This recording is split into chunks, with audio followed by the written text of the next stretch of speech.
Good morning, friends.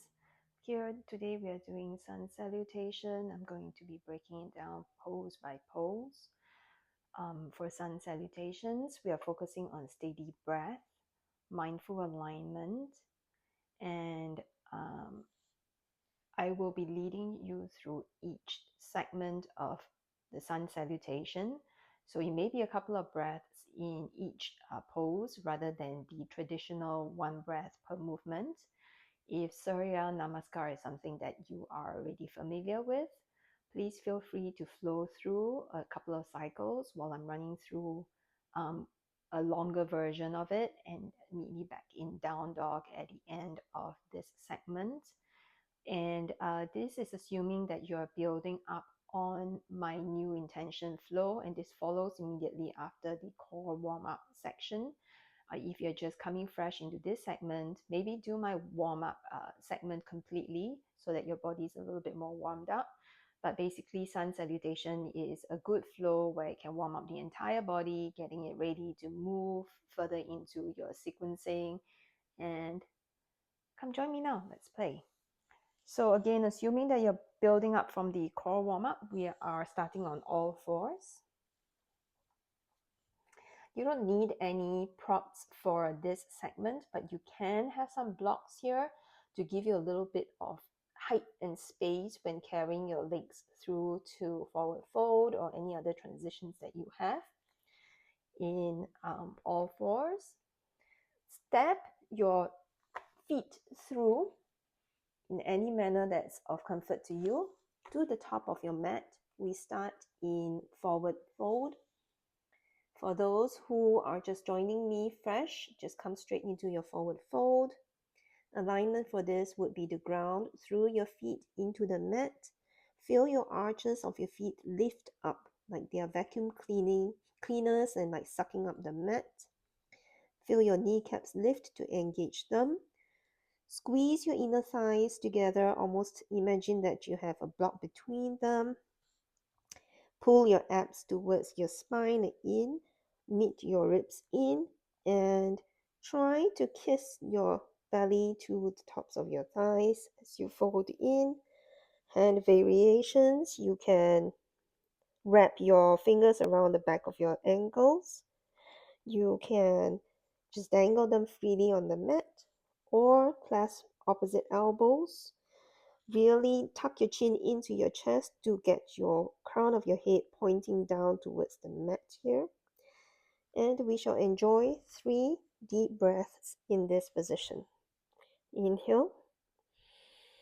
Every inhale brings length to your spine. Exhale.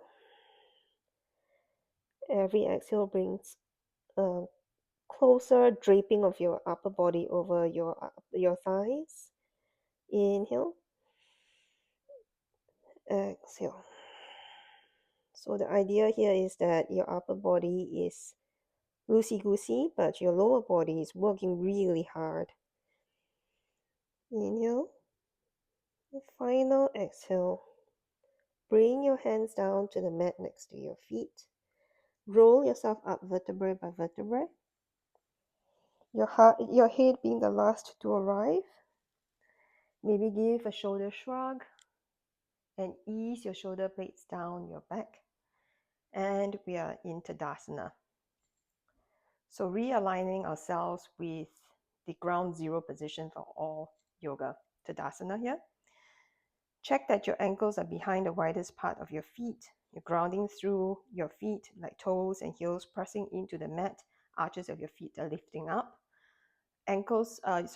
Your kneecaps are lifted with a micro bend so you're not locking out your knees. Tighten your inner thighs towards each other, almost like there's a block between them. Pull your abs in, knit your ribs in. Fingertips are pointing energetically down towards your mat. When you next raise your hands up in salutation to the sun, I offer up 2 variations to you. Rotate your upper arms outwards before you swing your arms up and maybe meet in prayer, or you can have your palms face each other and lift it straight up. And so you can choose your variation here, whichever choice that you like. On an inhale, raise your hands up.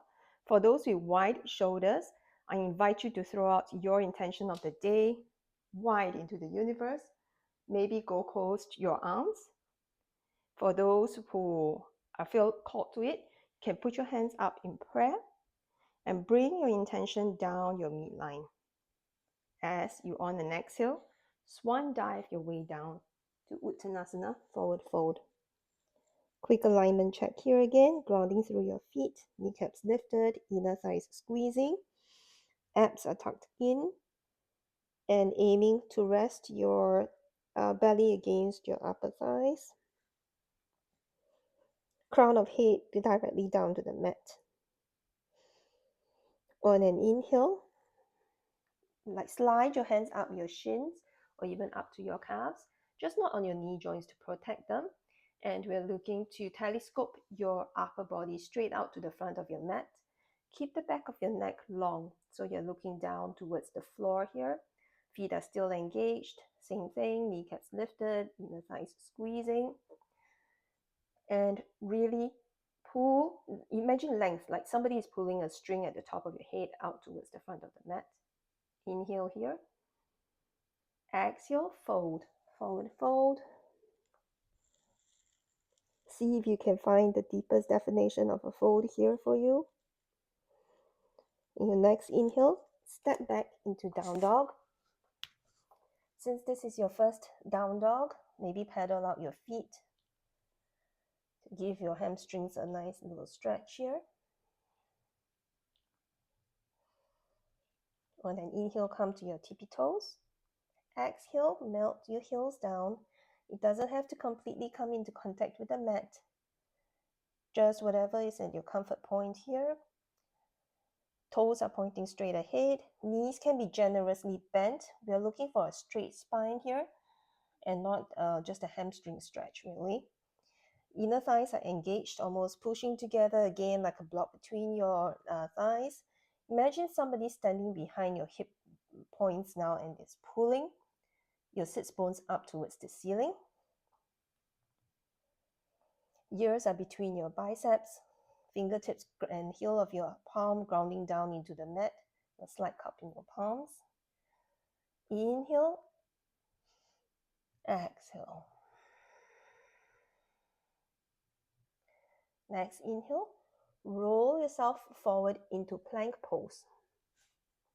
You may need to micro adjust your positioning of your hands, or maybe wiggle your toes backwards to get into the optimal position. And your hips should be in line with your shoulders, shoulders over your wrists. Pull your abs in towards your spine. Inhale. Next exhale, drop your knees down to the mat. So this is an adaptation of Chaturanga. You can zipper your feet together and raise your feet up towards your booty. Continue to hold in your abs here. And exhale here. Next inhale, roll yourself forward or launch yourself forward so that your shoulders go in front of your wrists. And holding in your abs in one powerful line. With an exhale, lower yourself slowly down towards the mat. Keep your elbows tucked into the sides of your body. And as you reach the mat, drop your feet, tops of your feet down to the mat. Palms under your shoulders. Engage your kneecaps so they're lifted off the mat. Shoulder blades relaxed and sliding down your back. On an inhale, raise yourself up into baby cobra. Exhale, release down. In baby cobra, the arms are not what, or the palms are not what's pushing you up. It really should be the strength of your lower back. And if you really, really want to engage your lower back to make sure that there's no muscular engagement in your arms, you can tense your fingers out. Again, on an inhale, making sure that your kneecaps are lifted. Inhale yourself up. You can do a couple of breaths here. Exhale down. Bring your palms under your shoulders. On an inhale, you can push yourself up to all fours before transitioning into downward dog, or go direct into downward dog here. Taking our time to really enjoy a sun salutation. You can hang out here for a couple of breaths, ruminating maybe on your intention that you want to set for yourself. It could be the same one or a different one. And then various options you can have. You can choose to come down again to all fours before you lift your foot to meet at the front of the mat. Or from down dog, you can step through. You might need to lift the heel of your hand or carry your leg through, which is fine. Another option that I can offer you would be blocks. If you have long legs like myself, you might need more space to be able to carry through your feet. And you can do your down dog on blocks here. And when you carry through, you'll find that it's easier to step through because you have the height here and the space. One more variation, if you feel like you're up for a challenge today. Coming into down dog, keeping your hips square, you can lift your right leg or your left leg really up into the sky on an inhale, keeping your hips square. So you have to roll your right hip or whichever extended leg's hip down towards the mat. Exhale, slowly roll yourself forward, pulling in your knee and pushing yourself off the mat, creating as much space as you can between your chest and the mat before you step through. And for the purpose of this video, we shall step both feet forward, coming into a forward fold, roll yourself up, vertebra by vertebra, coming into the Tadasana, bring your hands up in a prayer, just so I can face the video. And this is a complete sun salutation. Namaste. So just as an explanation, that was one set of sun salutation for the purpose of this video and a continuation. The next one would be coming into Warrior 2, which I'll do in the next upload. But I hope that in between these video sessions, that you can continue to practice your Surya Namaskar, your sun salutation. It really gets blood circulating throughout your body, builds strength, crazy amount of upper body strength and core strength. And I hope you have fun with this. Leave me any comments. I would love to hear from you. And I will see you shortly in the next video.